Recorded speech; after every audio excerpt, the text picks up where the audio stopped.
Malinaw sa Visiting Forces Agreement na Pilipinas ang may jurisdiction sa sinumang US serviceman na nakagawa ng krimen sa loob ng ating bansa.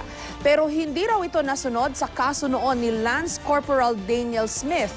Hindi pa rin tiyak kung haharap sa prosecutor's office bukas si Private First Class Joseph Scott Pemberton.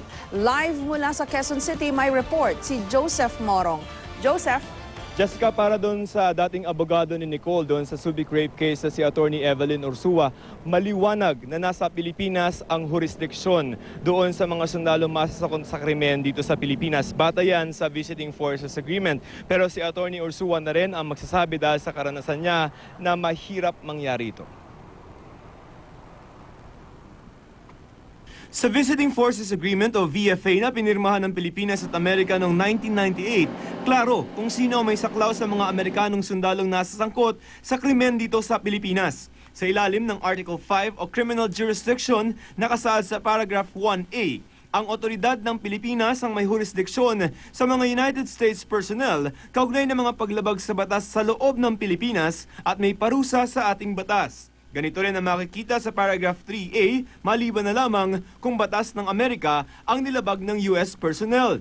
Ito ang ipinunto ni Attorney Evelyn Ursua, ang dating abogado ni Nicole, ang Pilipinong nag-akusa ng panggagahasa sa Amerikanong sundalong si Lance Corporal Daniel Smith noong 2005. Hindi totoo na may automatic right ang Estados Unidos na magkaroon ng custody ng akusado. Pwede nilang hingin yung custody, so magre-request kailangan muna sila sa atin.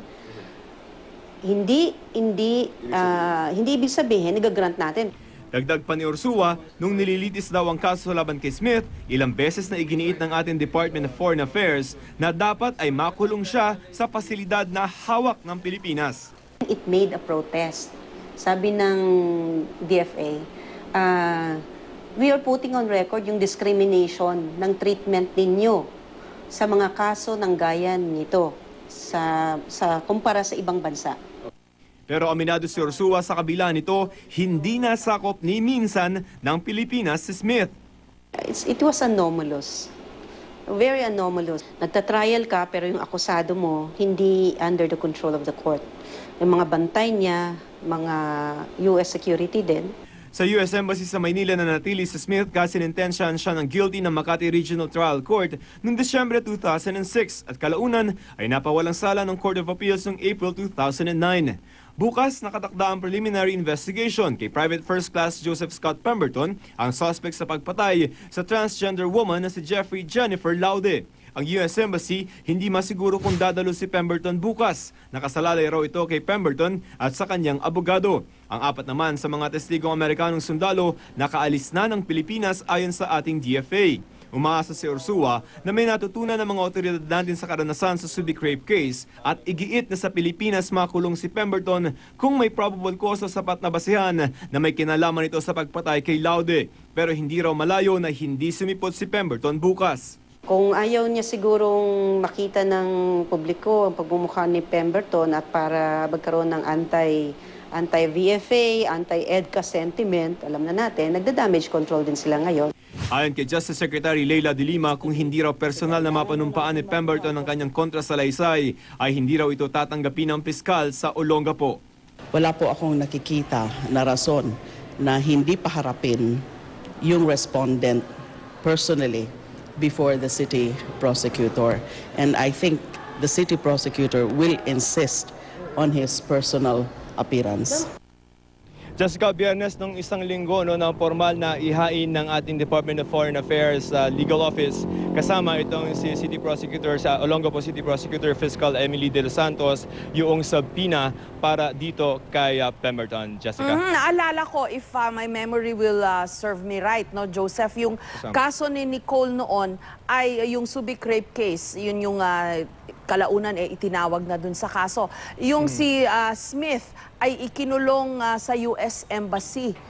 Yun ba ang nakikita kayang template ni Attorney Ursua?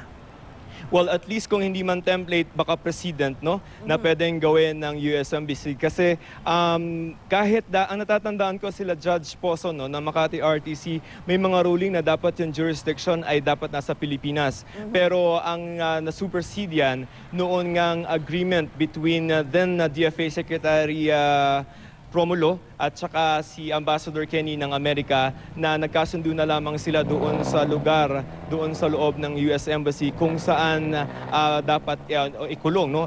Quote-unquote, ikulong itong si Smith. At yun daw kasunduan na yon is under din naman noong interpretation nila of the Visiting Forces Agreement at that time, Jessica. Okay, kasi naalala ko rin, nung bago pa lang itong kaso against Pemberton, sinabi ni DFA Secretary Del Rosario, no, na even if it is stated in the VFA na ang kustodiya dapat ay sa Amerika, kapag hinus daw yung crime, kapag yung pagkakagawa ng krimen ay medyo karumal-dumal, pwede raw hingin yan ng Pilipinas eh. Okay, first off, Jessica, yun nga yung sinasabi ni Attorney Ursua na medyo misinterpretation. Because if you go by, number one, doon sa VFA na pinirmahan ng Bansang Amerika at ng Pilipinas, nakalagay doon at maliwanag na ang may jurisdiction, primary jurisdiction, ay tayo, ang Pilipinas. Yung hihingi, hindi tayo, kundi yung Amerika. At pwede nating i-deny yung request ng Amerika kapag ang kaso ay yung sinasabi nyo na heinous crime, murder, rape, or drugs related. So ang sinasabi ni Attorney Ursua, tayo yung magbibigay ng permiso. Hindi tayo yung tayo yung hihingi na sa atin dapat ibigay yung jurisdiction because in the first place, tayo yung may hawak dapat. Okay, so ano ang nakikitang magiging senaryo dito sa kasong ito ni Attorney Ursua, Joseph? Not very bright, Jessica, because of the experience nga doon sa Subic rape case, no? But let us, maybe for the public also, na yung issue ng jurisdiction, Jessica, mag-kick in after ng finding ng probable cause ng court at pag-i-issue ng arrest warrant. Wala pa tayo dyan.